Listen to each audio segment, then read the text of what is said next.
our mission remains unfulfilled. We have undoubtedly traveled a long way towards the goal of Swaraj, but complete independence has yet to be won.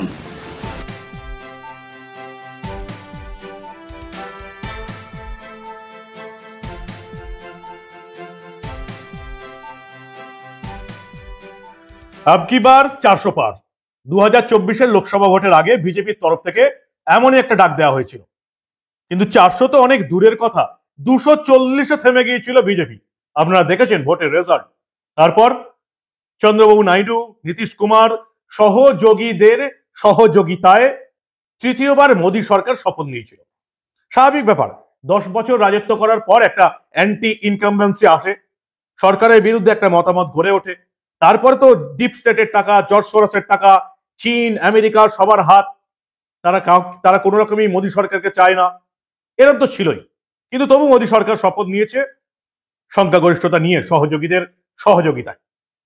কিন্তু যদি এটা না হতো, যদি BJP হেরে যেত, তাহলে ক্ষমতায় আসতো কংগ্রেস, প্রধানমন্ত্রী কে হতো?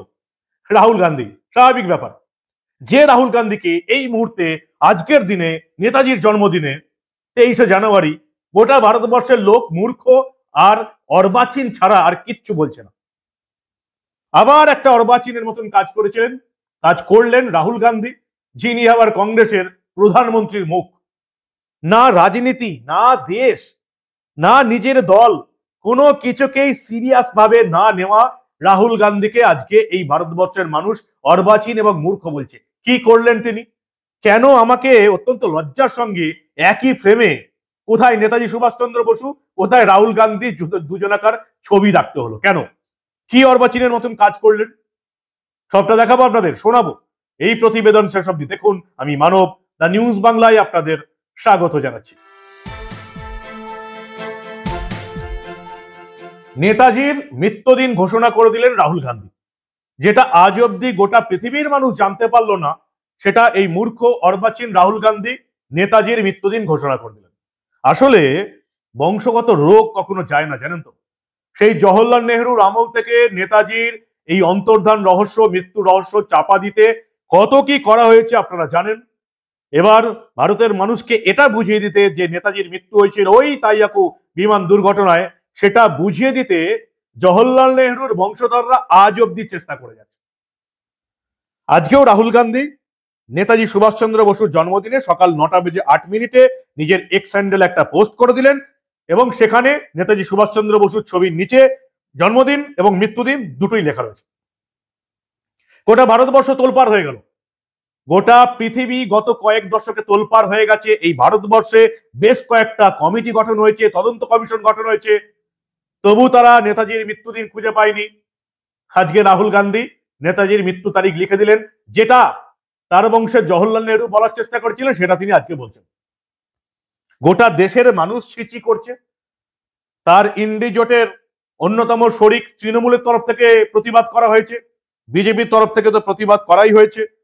ফরওয়ার্ড ব্লক নেতারা তাকে একেবারে অর্বাচীন বলছেন।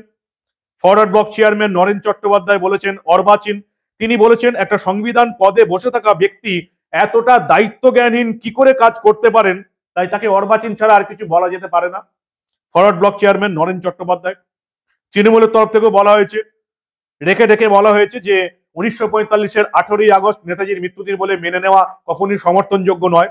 রাহুল গান্ধী নেতাজির মৃত্যুদিন ঘোষণা করে দিলেন। এরকম কমেডি কংগ্রেস নেতারা আর কতদিন সহ্য করবে?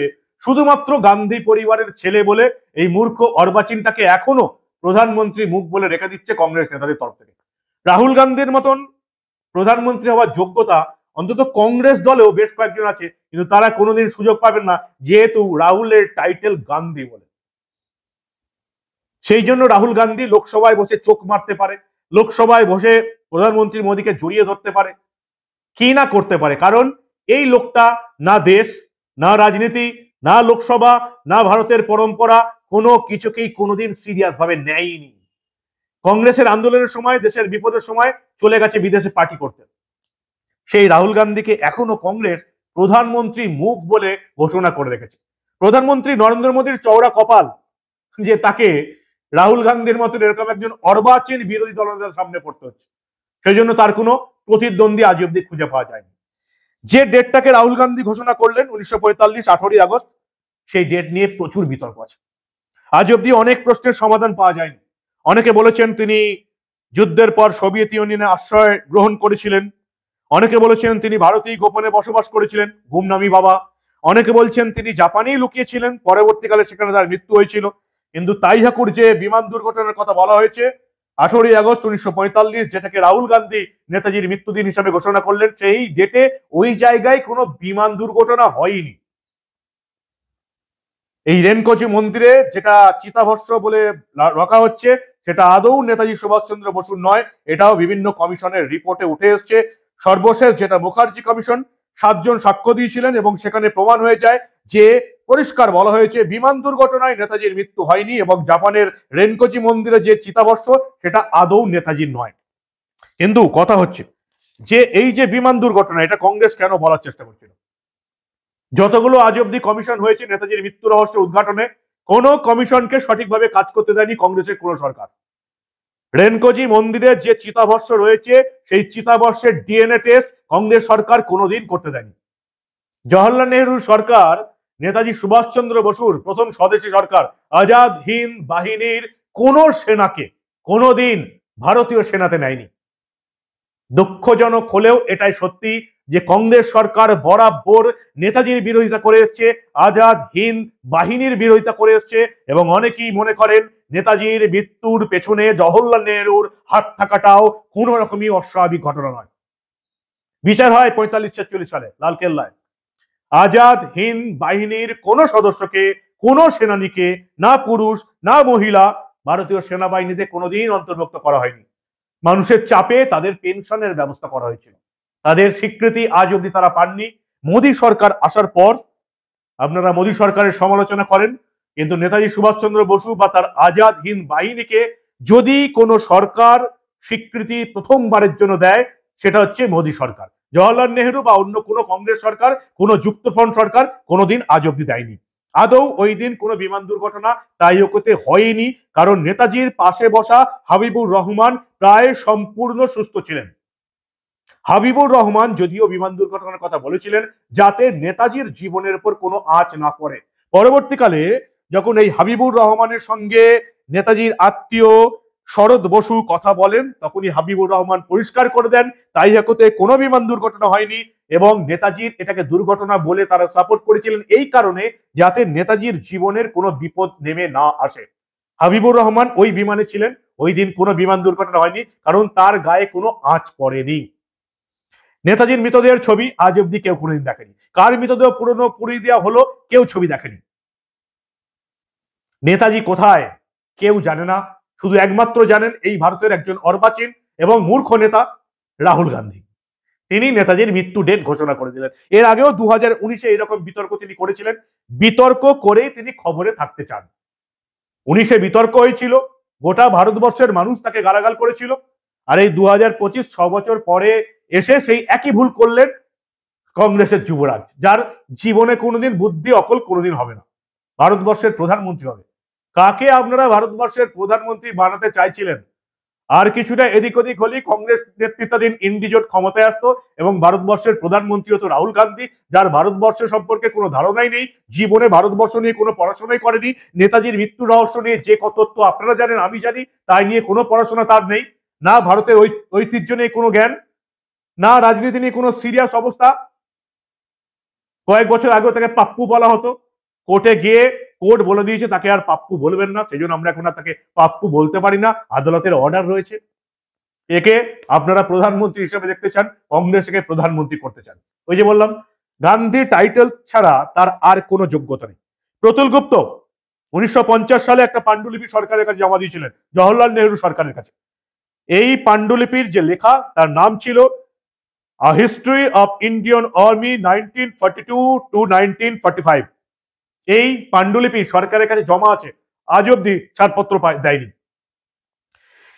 নেতাজির যে 41টা ফাইল এখন অব্দি সরকারের কাছে রয়েছে, সেটা আমরা এবার মোদী সরকারের কাছে দাবি করব নেতাজি সংক্রান্ত সব রকমের ফাইল ভারতের জনগণের উদ্দেশ্যে প্রকাশ করে দেওয়া হোক।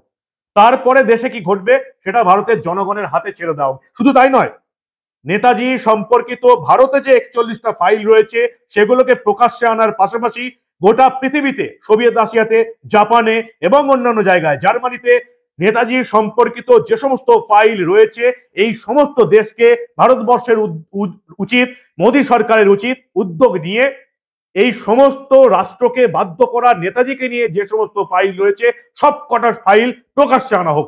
তারপরে পৃথিবীবাসী বুঝে নেবে, ভারতবাসী বুঝে নেবে কেন এই সমস্ত ফাইল স্বাধীনতার ৭৭ বছর পরেও প্রকাশিত হবে না। বলুন তো কোন কারণে হবে না? কিসের সমস্যা? স্বাধীন দেশে, ভারতবর্ষ স্বাধীন দেশ, জাপান, জার্মান, সোভিয়েত রাশিয়া স্বাধীন দেশ নেতাজি সম্পর্কিত ফাইলগুলো কেন প্রকাশ্যে আনবে না? কেন আনবে না? কংগ্রেস সরকার করেনি, মোদী সরকার কেন করবে না? আমরা নেতাজি সম্পর্কিত সবকিছু ফাইল, ভারতবর্ষে থাকা 41টা ফাইল, বিদেশে ছড়িয়ে থাকা, বিভিন্ন দেশে ছড়িয়ে থাকা সব রকমের ফাইল দেখতে চাই, জানতে চাই নেতাজিকে নিয়ে কি কি তথ্য তাদের হাতে রয়েছে। এবং বারবার বলা হয়েছে যে কংগ্রেসের সময় বারবার বলা হয়েছে নেতাজি সংক্রান্ত এমন কিছু গোপন ফাইল আছে যেগুলো প্রকাশ করলে বিদেশি রাষ্ট্রের সঙ্গে সম্পর্কের অবনতি হবে, সম্পর্ক খারাপ হতে পারে। কিসের রহস্য? কিসের সম্পর্ক খারাপ? নেতাজি সম্পর্কিত সব ফাইল প্রকাশ হলে ভারত জাপানের সঙ্গে কি সম্পর্কের অবনতি হবে? ভারত জার্মানির সঙ্গে কি সম্পর্কের অবনতি হবে? ভারত রাশিয়ার সঙ্গে যেখানে এত ভালো সম্পর্ক কি অবনতি হবে? কেন কেন এই ফাইলগুলো প্রকাশ করা হবে না? কংগ্রেস আমলে বলা হতো স্বাধীন ভারতবর্ষে এই ফাইলগুলো প্রকাশ করা যাবে না, বিদেশি রাষ্ট্রগুলো রেগে যেতে পারে। ৭৭ বছর পর এখন মোদী সরকার, তাহলে কিসের এই ফাইলগুলো কেন প্রকাশ করা হবে না?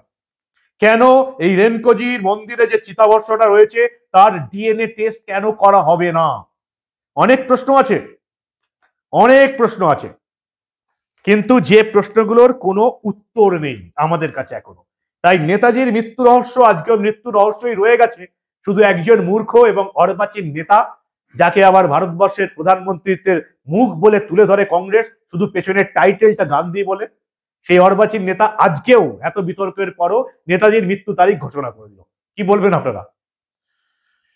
এই অর্বাচীন ভারতবর্ষের প্রধানমন্ত্রীত্বের মুখ কংগ্রেসের তরফ থেকে। আপনাদের মূল্যবান এবং গুরুত্বপূর্ণ মতামত জানান দা নিউজ বাংলার কমেন্ট সেকশনে। আর দেখতে থাকুন দা নিউজ বাংলা। আমরা আবার ভারতের রাজনীতির এই ধরনের কোনো ঘটনা চেপে রাখতে দেব না।